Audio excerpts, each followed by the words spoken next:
शेतकऱ्यांना बियाणे आणि खते याचा तुटवडा भासणार नाही. मुख्यमंत्री देवेंद्र फडणवीस. बोगस बियाणे विक्रेत्यांवर कठोर कारवाई करणार.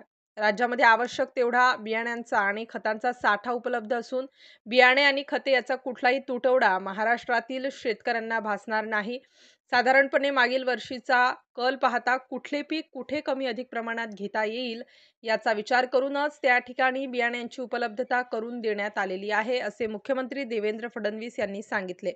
यशवंतराव चव्हाण प्रतिष्ठान येथे कृषी विभागाच्या राज्यस्तरीय खरीप हंगाम नियोजन आढावा बैठक मुख्यमंत्री फडणवीस यांच्या अध्यक्षतेखाली झाली. खरीप हंगाम आढावा बैठकीसंदर्भात आयोजित पत्रकार परिषदेत त्यांनी ही माहिती दिली. यावेळी उपमुख्यमंत्री एकनाथ शिंदे, जलसंपदा मंत्री गिरीश महाजन, कृषी मंत्री ॲडव्होकेट माणिकराव कोकाटे, राज्यमंत्री ॲडव्होकेट आशिष जयस्वाल, प्रधान सचिव प्रवीण दराडे, प्रधान सचिव विकासचंद्र रस्तोगी तसेच कृषी आयुक्त सूरज मांढरे उपस्थित होते. बोगस बियाण्यांवर आळा घालण्यासाठी साथी पोर्टल.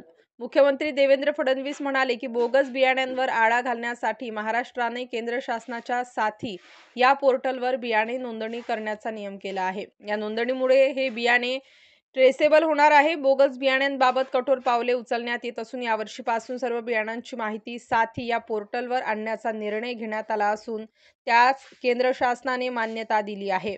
मुख्य संपादक गोविंद देशमुख, GTV महाराष्ट्र न्यूज.